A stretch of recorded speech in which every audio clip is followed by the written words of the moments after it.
Welcome to the Lazy CEO Podcast, where Jim Schleckser, author of Great CEOs Are Lazy and founder of the CEO Project, features compelling experts and topics for CEOs of mid to large-size companies. Now, let's get started with the show.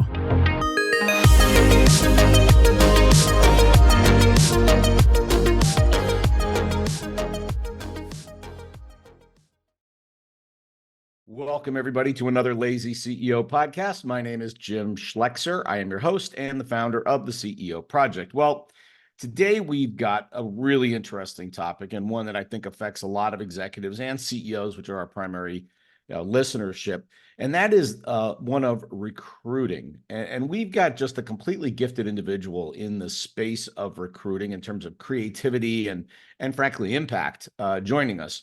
So I'm going to read a little bit of his bio because we only have 30 minutes. I'm not going to read it all.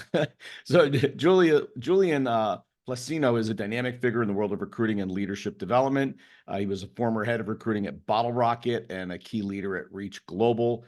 He's led highly innovative and world-class techniques for recruiting great people into your organization. He's a keynote speaker. He's done over 300 speeches worldwide.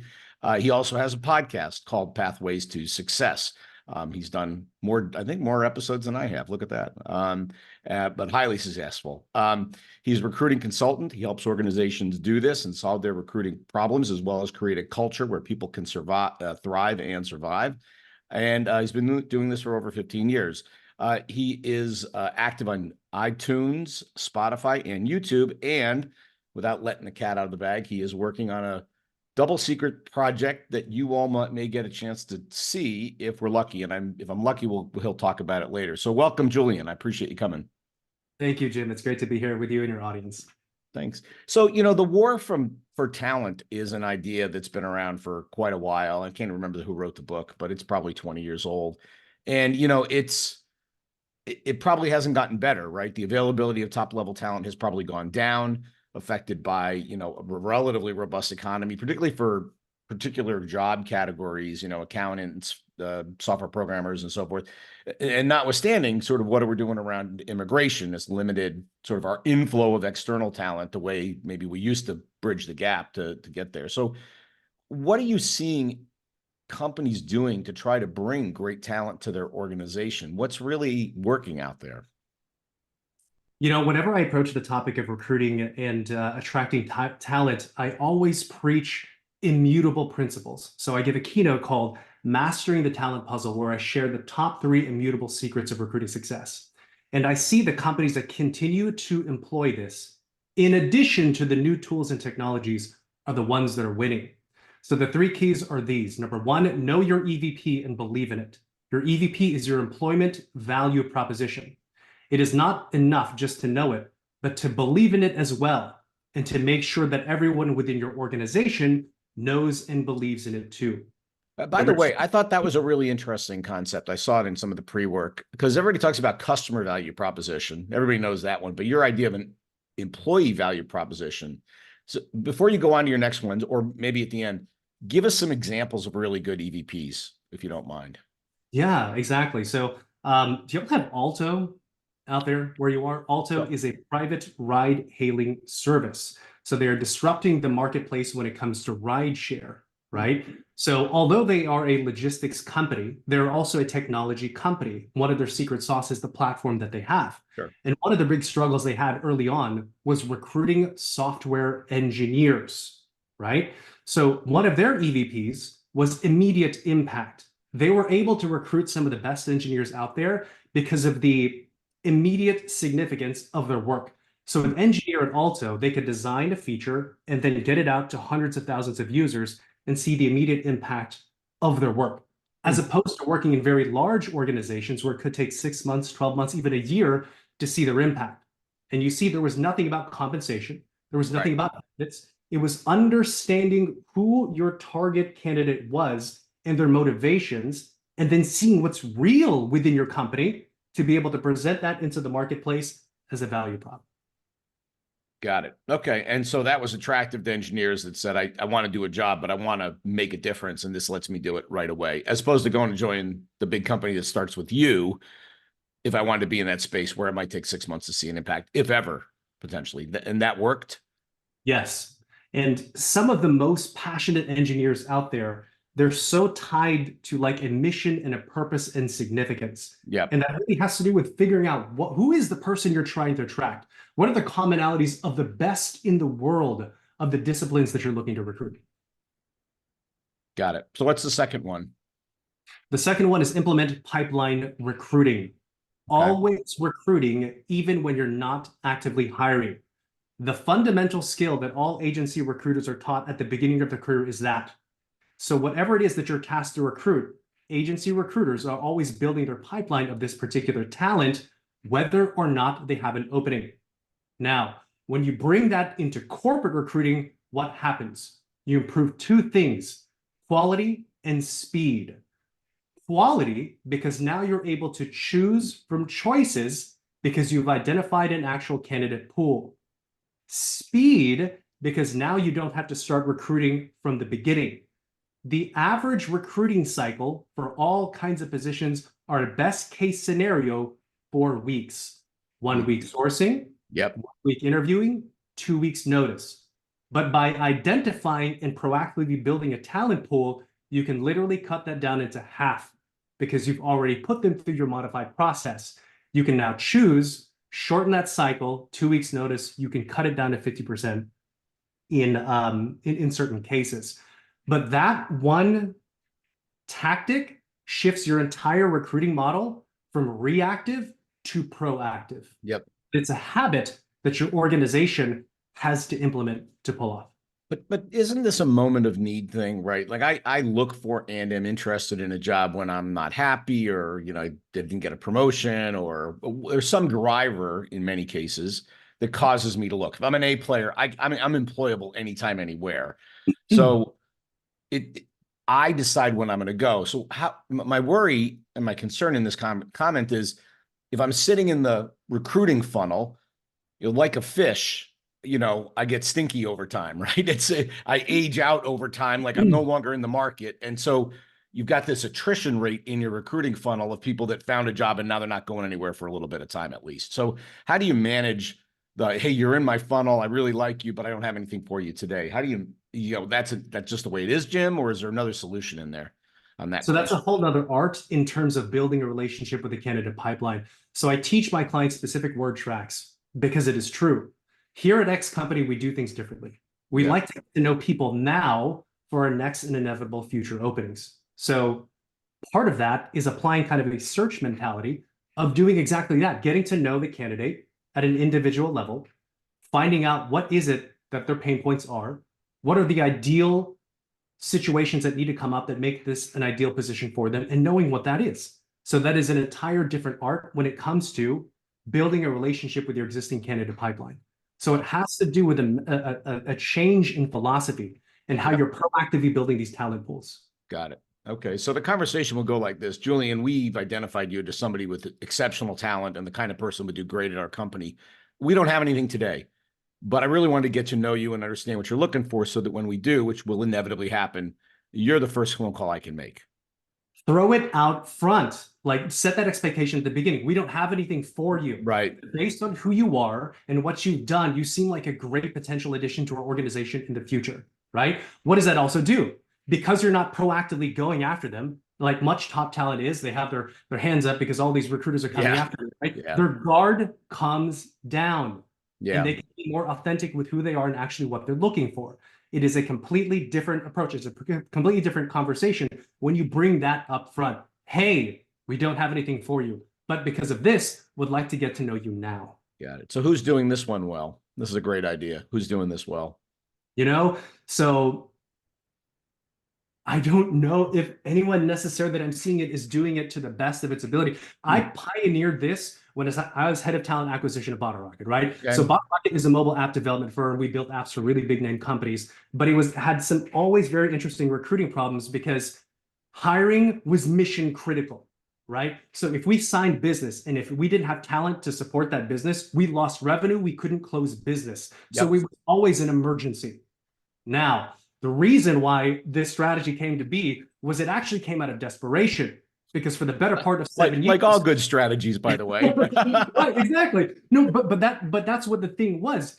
So I for the better part of 7 years, I was the sole recruiter, right? But over that time, we hired 400 world-class talent. We never paid a single perm agency fee to hire any of our talent. We shortened time to hire by 50% because of these things that came out of desperation. What I had to do was to train. Since I didn't have any recruiters, I created this recruiting culture, and I didn't even know what I was doing at the time. I was just instinctively selling and training internal within the organization, selling the importance of recruiting top talent all the time, and then teaching my managers pipeline recruiting, forcing them to adopt the habits. So instead of building an internal recruiting team, I built a recruiting organization out of our line folks, right? So that's how that came to be, and it worked. And now we teach this to companies all over, right? Wow. But there is a change in mindset. It always has to start at top, because I truly believe that great talent is the universal key to success in all business. And if that is the truth, why shouldn't you treat recruiting as a North Star objective of your firm? Got it. You know, another place this would work is government contractors, particularly when they have fairly sophisticated consulting engagements. In their bid, they'll include the resumes of the people they want to put on the team. And the caliber of the people that they're putting on the team actually helps sell the piece of work. So they would be hugely interested in this line of thinking, I think. Interesting. So what's number 3? Number 3 is build a culture of recruitment. Something that I noticed early on as head of talent acquisition at Bottle Rocket was that I was not the best recruiter for the company. It was the people. Like this is at the very beginning when iOS and mobile development was the hardest to find anyone, right? And as a recruiter, I had an ego. I was like, I have to bring in all the best candidates. Be me. But all the best folks that were coming in were from the engineers, because think about it, right? They have trust, they have credibility, and they have relationships. Their recruiting message has a different weight than mine does. I'm a recruiter who's literally financially incentivized to get someone to come work at the company. But think about that recruiting message from the engineer. And basically what I did is, as I started to pick up on this, I began to teach them skills. I began to give them specific word tracks that they can use in communication or copy and paste in emails. I turned our entire engineering, design, project management, sales team into recruiters for the organization. I turned them all into sourcers. But that was it. That's the culture of recruitment. And a culture of recruitment is characterized by the organizational mindset and behavior of everyone always looking out for great talent and making an internal referral. The internal referral is the fruit of a culture of recruitment. And that was right where I was going, right? Because the way this works is I'm going to reach out for my friend who I know is good. So the quality of the person is high, because I would never refer anybody who I didn't think could do a great job. Right. And their probability of success is higher because of my credibility inviting them in. But the precursor is culture, which is I'm not going to bring a friend into a crummy culture. I'm not going to bring them to a place where they can't do great work. So talk to me about that, because that feels like that's the foundation on which all of this sits. So what about that do you want to discuss? What do you want to suss out when it comes to well, help me understand how to build the great culture that causes people want to work for a company, right? You talked about EVP, maybe it's there, but what are the things that leadership can do to build the kind of company that people want to work at in this way? I think it's part of that. It's actually knowing, why does the company exist? Why does it exist outside of just making profit, right? So my EVP at Bottle Rocket was that we built the after companies like 7-Eleven, Mary Kay, Chick-fil-A, Starwood Hotels, Coca-Cola Freestyle, right? The thing that I could authentically talk to a candidate about was, you will do some of the best work of your life when you come work here at Bottle Rocket. And by associating your work with these brands, your intrinsic value goes far and beyond what you would at working at some other company working on internal projects, right? I also knew for certain that we had some of the best talent in the world. I could verify that by our client book, because I can guarantee you these brand of companies would never employ just any organization to handle their mission critical app, right? Those are things that I could sell with authenticity and just point to. But every company needs to figure out what that thing is for themselves. But that's why it's important to know your EVP and believe in it. your message has a different weight whenever you believe in your message. Right. Right. Well, and I think like branding, branding isn't actually about the colors on the logo. Branding is about the promise to the client and delivering against the promise to the client, right? That's the brand promise effectively. Same thing here, right? The EVP and the delivery against that is what's critical. You can pick any EVP you want as long as you can consistently deliver against it, because people will show up and they'll become discontent if you don't deliver on what you said you were going to deliver on. So I like that quite a bit. You talked a little bit about technology. I'm sorry, go ahead. You had a comment. Go ahead. No. The thing that was coming up for me is also the number of referrals that you get is a sign of a healthy culture, right? Because that kind of thing begins to happen whenever your people are happy, because happy people will refer people to your organization. If they're not, they're going to tell people to stay away. Sure. But what you said also came up for me is that there has to be an expectation match of what's being said as you come in and what you actually experience. That's key. That's key. It's delivering on the expectations you set upon the EVP. That's great. There you go. Yeah. And interestingly enough, the other thing you talked about in my first book, I wrote about talent recruitment is too important to leave to the recruiters, right? In other words, my comment was for really top level talent, which by the way, my cousin who's in recruiting was very offended at this comment, but I said, look, if you're going to bring a really top level talent in place, they're going to want to meet the CTO or the CEO and hear where they're bringing this company, because they're signing up for that program. They want to see it, not from a recruiter, God love you, but somebody else. And I think engineers have weight, but also leadership has weight in the recruiting process. So this culture of recruitment, you've got to engage top leadership as well, I think. 100%, especially for like managerial and executive talent. Yep. So what I would do is I would give scripts to my, let's say my CFO, right? And say, hey, we're going after this accounting manager. Here's what I want you to message them, because that again has a different weight, because the market is jaded by recruiters. Yeah. I love my profession. I think it was a great way to learn the world of business. I have great respect for all of my colleagues and everyone, but I just know what happens in the industry of recruiting, right? But to use that to our knowledge, I know the best recruiters for any organization are the people. So in a well-run corporate recruiting machine, yes, your recruiters have to do a great job of providing high-level customer service and then also, moving people through the process. But your people are the key recruiters to your organization, because you want to talk to the person who's doing the job or which the job reports to. It provides a much more direct path to figure out if this is something I want to do as a candidate. We just recently did a podcast on managerial competency too. And one of the big learnings there is that, and I wrote an article about this, people come for the mission and they leave for the manager. Yeah, that's true.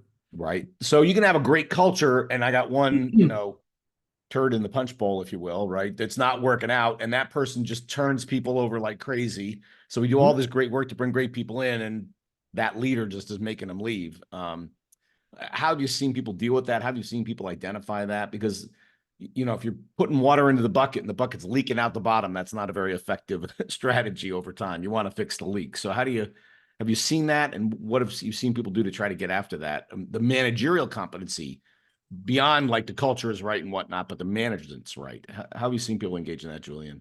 Gosh, you got to find the right manager, right? Because I remember in the very early stages, because we're a very flat organization. And I love this person with all my heart, I do. But the person that we had who was head of engineering was more of a hardcore engineer than a people leader. That's two different skill sets, right? Yep. So the person that we eventually brought in was somebody from BlackBerry, actually. Her name is Amy. I love her. We're friends to this day. But she had a previous background of running large, fierce organizations of engineering groups of like 40 plus. I didn't have to really interview her to know that she had the skill set because of who she was and what she was doing for an X period of time. Right. And assumption was correct. We brought this person in, and yes, we had to make some hard decisions to make that replacement because she had the skill set. A people manager is different than an engineering lead, right? So that's it. That's why I really believe that hiring great people, the right person for the specific job, is the key to success in every business. It really is. Got it. Interesting. So you talked about technology as part of this equation. What are you seeing people do there? What's really working from a technology point of view, which seems like a very fast moving question and answer. So what are you seeing working in technology around recruiting? So the thing that I can tell you for sure, ChatGPT is amazing for recruiters. So so recruiting in sales and marketing are very similar. A lot of folks use it for like sales copywriting. I show people how to use it for recruitment copy. So one of the difficult things to master as a recruiter is the art of variable repetition.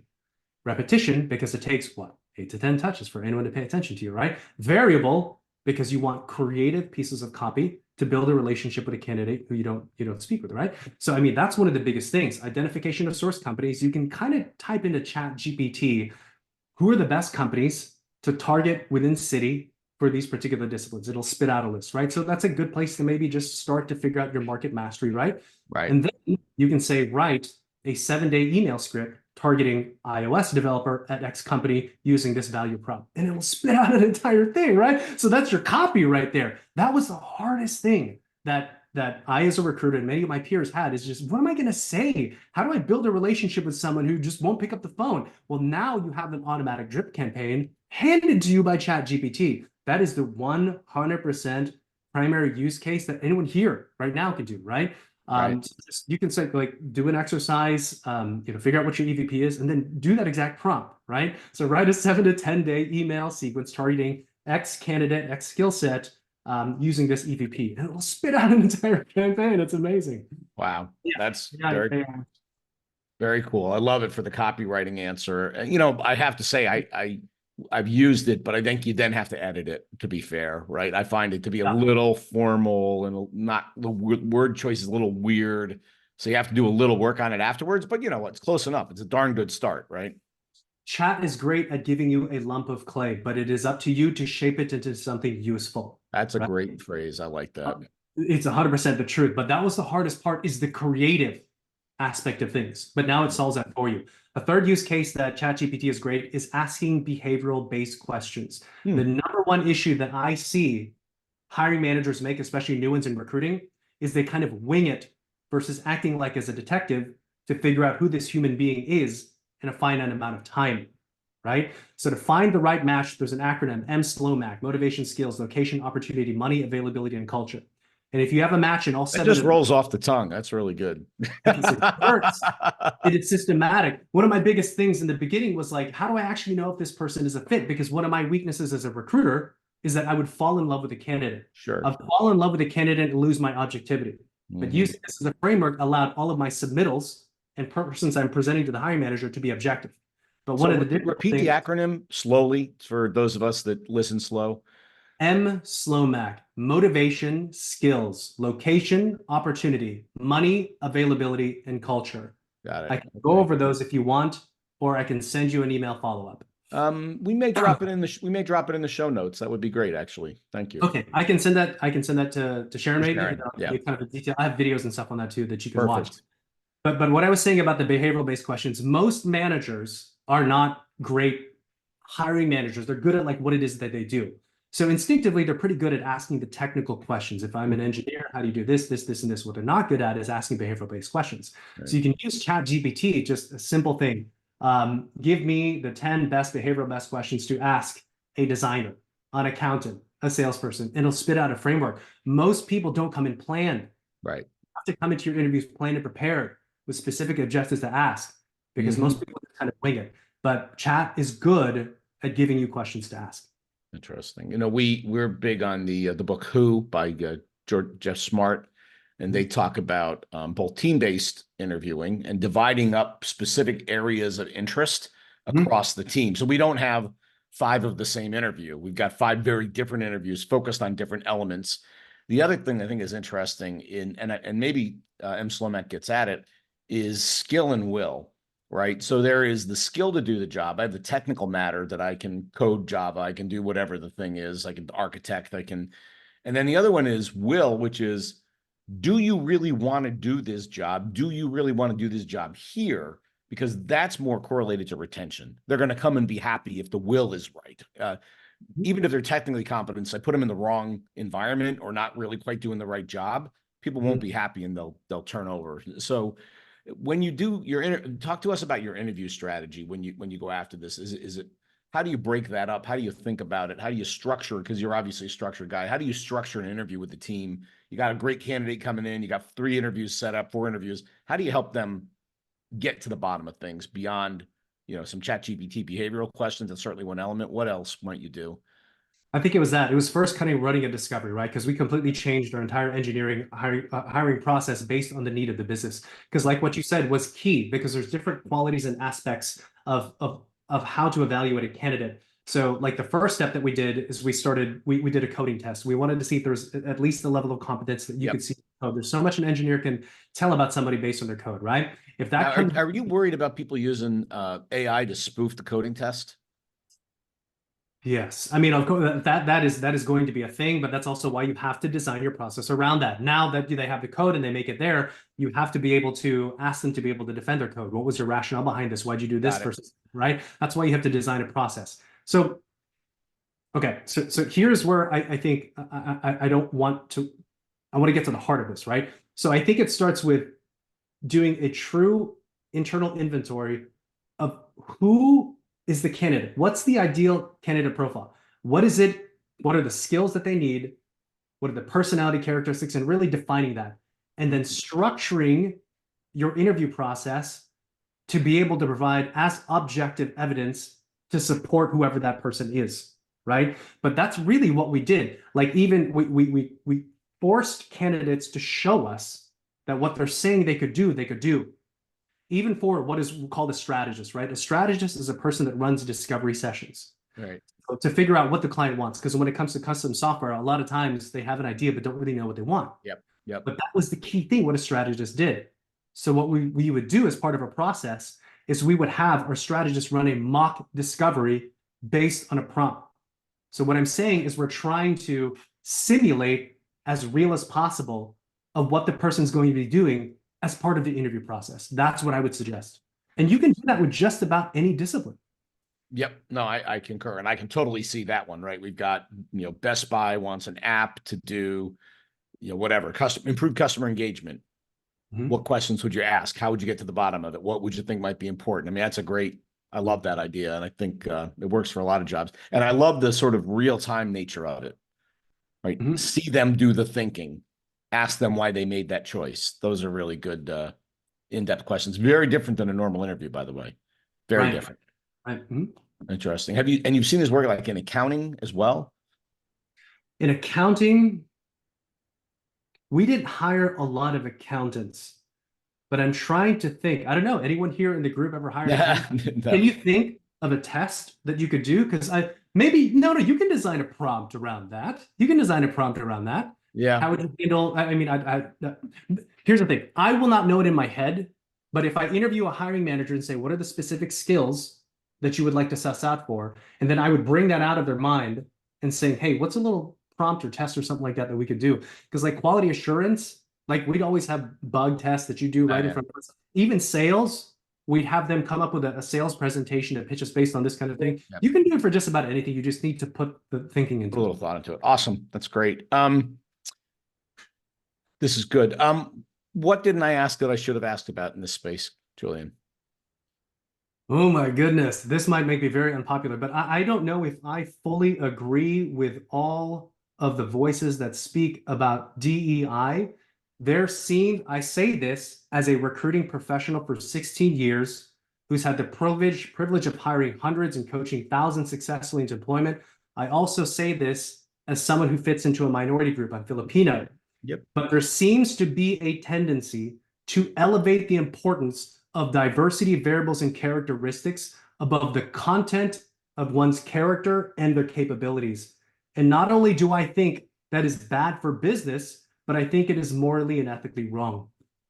Interesting. By the way, you just riffed Martin Luther King there, right? I hope that a man will be judged by the character of their soul over the color of their skin. So you just riffed Martin Luther King there. You're with good company on your comment. So, interesting. Well, I think that's an interesting topic, and there's it's not a universal support for DEI anymore like it used to be. So it'll be interesting to see how that plays out. And I think there's a merged answer that we're going to come up with that makes a lot more sense, probably. Yeah. Well, cool. Well, if people want to get more Julian in their life, what would be the best way to do that? Oh, wait. Before I do that, What's the double top secret project? Are we allowed to find out about it? My reality show? Yeah. Yeah, can I play the trailer right now if you let me share the screen? Sure. Go ahead and play this trailer. It'll only go audio on the podcast, but go ahead. Oh, okay. Yeah, that's cool. So part of what I do in terms of recruiting consulting is like employer brand. And ultimately, I had a lot of clients asking me to produce the content for them, right? So one of my technology clients is a consulting firm, and we created a concept for a reality show. It's called the Ultimate Coding Championship, which brings together top software engineers to solve some of the world's most significant challenges. It features real engineers and real executives who are the judges. And if you'd like, I play just a quick trailer here for you. It's 43 seconds. Yeah. Very proud. Go ahead. So, let's see if I can share my screen right now. I'm going to share the sound. Okay, can you guys see my screen? Yeah, go ahead. Okay, here we go. Welcome to the Ultimate Coding Championship by Headstorm, where top engineers compete head-to-head to solve some of the world's most significant challenges. Our contestants will be tasked with a problem to solve and have 3 hours to design, implement, and present their solution. This is your 1 hour warning. You have 60 minutes to complete your build. They'll be judged by a panel of expert technologists on the creativity and quality of their solution. The stakes are high, with the winner walking away with a $5,000 cash prize and title of Ultimate Coding Champion. Yes. The winner of the Ultimate Coding Championship is... Are you ready?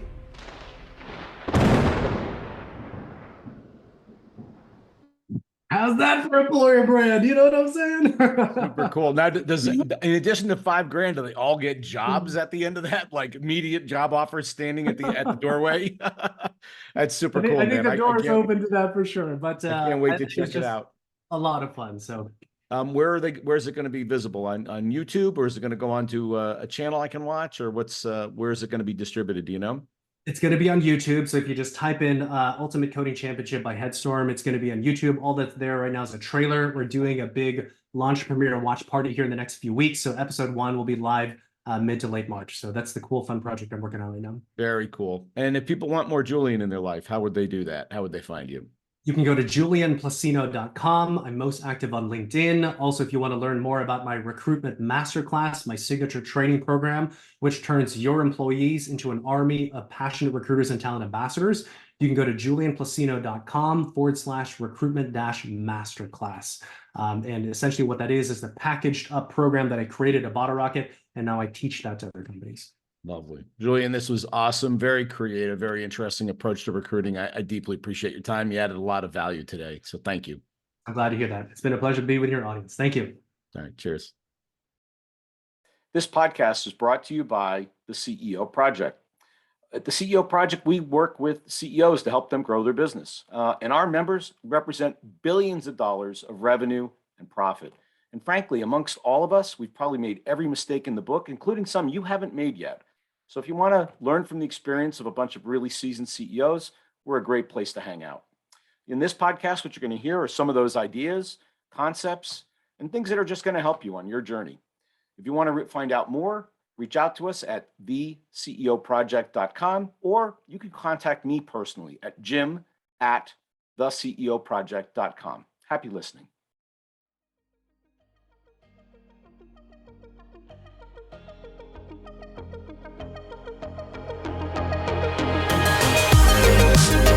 Thanks for listening to the Lazy CEO podcast. We'll see you next time, and be sure to click subscribe to get future episodes, and check out our website, www.theceoproject.com.